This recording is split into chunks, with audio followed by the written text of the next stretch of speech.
Hello friends, welcome back to my YouTube channel. মই অনুৰাগ শৰ্মা আপোনালোক সকলোকে পুনৰবাৰ স্বাগতম জনাইছো মোৰ YouTube চেনেলটোলৈ।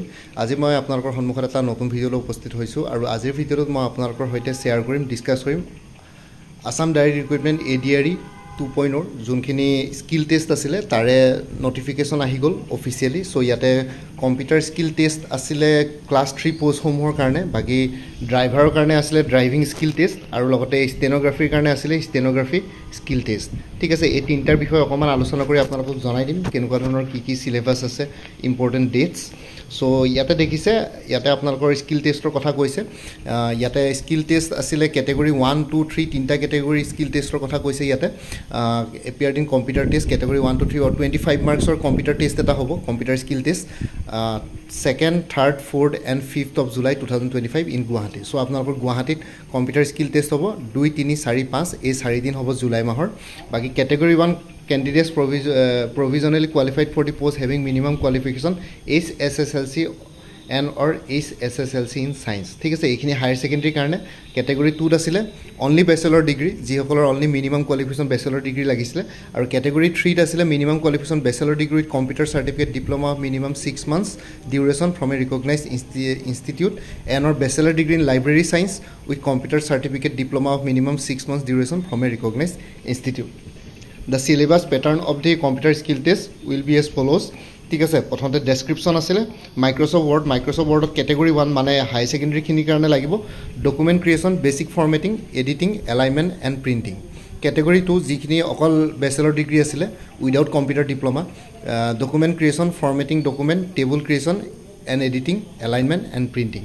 বাকি ক্যাটেগৰি 3 যিসকলৰ কম্পিউটাৰ ডিপ্লোমা লাগিছিল আৰু নহয়বা লাইব্ৰেৰী সায়েন্স লাগিছিল তেওঁলোকৰ কাৰণে অকমান সিলেবাসটো ডাঙৰ, document creation and editing, detail formatting, references, table creation and editing, creating numbered or bulleted list and modifying characters, alignment and printing.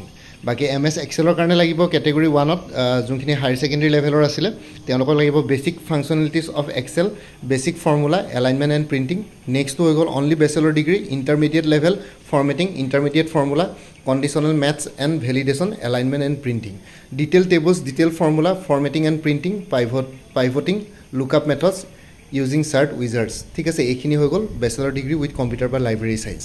So আপোনালোকে যদি এইখিনি চাই সিলেবাসখিনি, সো এইখিনি একেবাৰে আপোনালোকে যিসকলে কম্পিউটাৰৰ লগত টাচত নাই, বহুত দিন কম্পিউটাৰ প্ৰেক্টিক্যালি বহুত দিন একো কৰি পোৱা নাই তেনেকুৱা মেজৰ কাম কাজ, তেওঁলোকৰ কাৰণে অকমান ডিফিকাল্ট হ'ব পাৰে। সো সেইটো কাৰণে আপোনালোকক মই কৈছোঁ আপোনালোকে যদি সময় থাকোঁতে এটা 10 দিনীয়া বা 15 দিনীয়া এটা কম্পিউটাৰ প্ৰেক্টিকেল টেষ্টৰ কোৰ্স এটা লৈ লয় তেতিয়া অকমান ভাল হয়।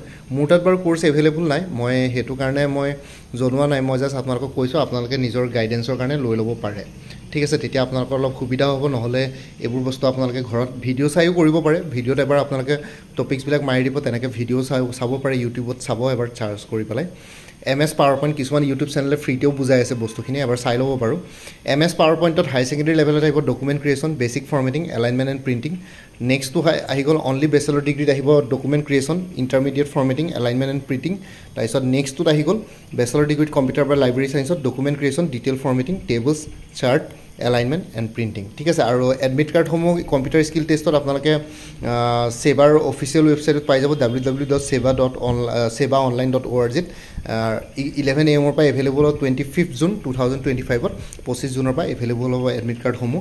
আৰু লগতে এডমিট কাৰ্ডত যোনখিনি ইনষ্ট্ৰাকশ্যনছ দিয়া থাকিব কম্পিউটাৰ স্কিল টেষ্টৰ বিষয়ে সেইখিনি বস্তু আপোনালোকে ইনষ্ট্ৰাকশ্যনখিনি ভালকৈ পঢ়ি ল'ব। ঠিক আছে, এইখিনি হৈ গ'ল যোনখিনি কি বুলি কয় আপোনালোকৰ ক্লাস 3 পোষ্ট আছিল তাৰে যোনখিনি স্কিল টেষ্ট আছিল কম্পিউটাৰ স্কিল টেষ্ট সেইখিনিৰ সিলেবাস আৰু লগতে ইম্পৰ্টেণ্ট ডেটছসমূহ। ঠিক আছে, এডমিট কাৰ্ডে হওক বা স্কিল টেষ্টৰ ডেট। এতিয়া নেক্সটলৈ আহি গ'লোঁ ড্ৰাইভাৰ স্কিল টেষ্ট। ঠিক আছে, ড্ৰাইভাৰ স্কিল টেষ্টত আপোনালোকৰ ড্ৰাইভিং স্কিল টেষ্ট থাকিব।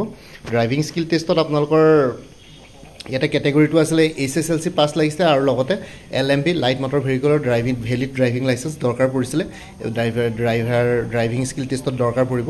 আৰু স্কিল টেষ্ট আৰু ডকুমেণ্ট ভেৰিফিকেশ্যন দুইটাই হ'ব 15 জুনৰ পৰা 28 জুনলৈকে। 15th of June to 28 June হ'ব, গুৱাহাটীতে হ'ব।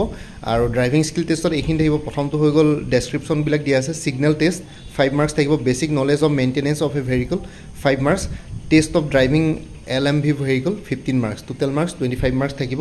আৰু কি বুলি কয় আপোনালোকৰ এডমিট কাৰ্ডসমূহ 8 জুনৰ পৰা এভেইলেবল হ'ব সেৱাৰ অফিচিয়েল ৱেবছাইট www.sevaonline.org আৰু লগতে এডমিট কাৰ্ডত যোনখিনি ইনষ্ট্ৰাকশ্যনছ দিয়া থাকিব সেইখিনি ভালকৈ পঢ়ি ল'বলৈ কৈছে ঠিক আছে সো এইখিনি হৈ গ'ল ড্ৰাইভিং স্কিল টেষ্টৰ ডেছক্ৰিপশ্যন আপোনালোকে এইখিনি মতে প্ৰিপেৰেশ্যন কৰি যাব লাগিব যিসকলে ড্ৰাইভাৰৰ কাৰণে যোনটো ৰিটেন এক্সামিনেশ্যন আছিলে তেওঁলোকে ক্লিয়াৰ কৰিছে নেক্সটটো হৈ গ'ল ষ্টেনোগ্ৰাফি স্কিল টেষ্ট ঠিক আছে ষ্টেনোগ্ৰাফি স্কিল টেষ্টত কি আছে সেইটো চাওঁ ইম্পৰ্টেণ্ট ডেটছবিলাক হৈ গ'ল স্কিল টেষ্ট আৰু ডকুমেণ্ট ভেৰিফিকেশ্যন ডেট হৈ গ'ল 17, 18, 19, 20 জুন 2025 গুৱাহাটী সো গোটেইকেইটা স্কিল টেষ্ট গুৱাহাটীতে হ'ব ষ্টেনোগ্ৰাফি স্কিল টেষ্টটো 17, 18, 19, 20 জুনত হ'ব গুৱাহাটীত আৰু ইয়াতে ডেছক্ৰিপশ্যন থাকিব ষ্টেনোগ্ৰাফি স্কিল টেষ্টত voice test before dictation 2 marks speed test in shorthand at a speed of 80 word per minute 5 marks time given to the candidates for testing the desktop computer 2 marks time for transcription of the dictated portion in desktop computer 25 marks time of printing transcription 15 marks total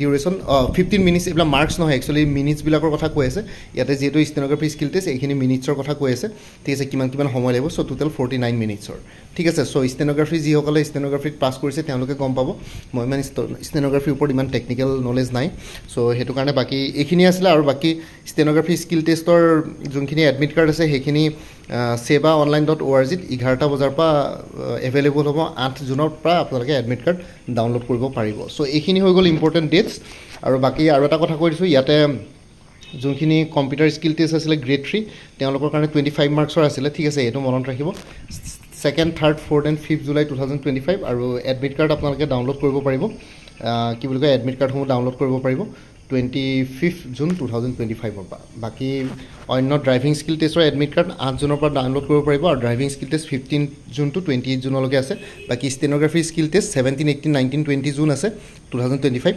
admit কাৰ্ডসমূহ 8 জুনৰ পৰা download কৰিব পাৰিব আৰু লগতে গোটেইকেইটা skill test আপোনালোকৰ গুৱাহাটীতে হ'ব ঠিক আছে এইখিনি বস্তু মনত ৰাখিব বাকি অন্য বাকি ইয়াত একো ক'বলগীয়া নাই আৰু বাকি আপোনালোকে ভিডিঅ' ডেছক্ৰিপশ্যন আৰু কমেণ্ট ছেকশ্যনটো এবাৰ চেক কৰক তাতে আপকামিং এক্সামছবিলাকৰ কাৰণে কিছুমান কোৰ্চেছ এভেইলেবল আছে আপোনালোকে সেইখিনি কোৰ্চো মোৰ পৰা ল'ব পাৰে ভিডিঅ' ডেছক্ৰিপশ্যন আৰু কমেণ্ট ছেকশ্যন চেক কৰক কোৰ্চখিনি কথা উল্লেখ কৰা আছে বাকি মোৰ ভিডিঅ'ছবোৰ চাই যদি ভাল পায় মোৰ চেনেলটো ছাবস্ক্ৰাইব কৰি ল'ব আৰু লগতে আপোনালোকৰ যিমানখিনি ফেমিলি ফ্ৰেণ্ডছ ৰিলেটিভছ আৰু চিনাকি এক্সপিৰিয়েঞ্চ আছে তেওঁলোকৰ লগত মোৰ চেনেলটো শ্বেয়াৰ কৰিব লগতে কমেণ্ট ছেকশ্যনত জনাব কিবা যদি কুৱেশ্যন থাকে ডাউট থাকে মই নিশ্চয় আপোনালোকৰ কুৱেশ্যনছ আৰু ডাউটছবিলাকৰ ৰিপ্লাই দিবলৈ চেষ্টা কৰিম বাকি ভিডিঅ' ডেছক্ৰিপশ্যন আৰু কমেণ্ট ছেকশ্যন চেক কৰক তাতে এডিশ্যনেল ইনফৰমেশ্যন পাই যাব কোৰ্চেছবিলাকৰ কথা বাকি মোৰ ভিডিঅ'টো আজি ইমানতে সমাপ্ত কৰি আপোনালোক সকলোৰ পৰা বিদায় ল'লোঁ কাইলৈ পুনৰ এটা নতুন ভিডিঅ'লৈ আপোনালোকৰ সন্মুখত উপস্থিত হ'ম তেওঁলোকে ভালকৈ প্ৰিপেৰেশ্যন কৰি থাকক সকলোৱে অল দি বেষ্ট থাকিলে bye take care friends Bharat মাতা কি জয় জয় আই অসম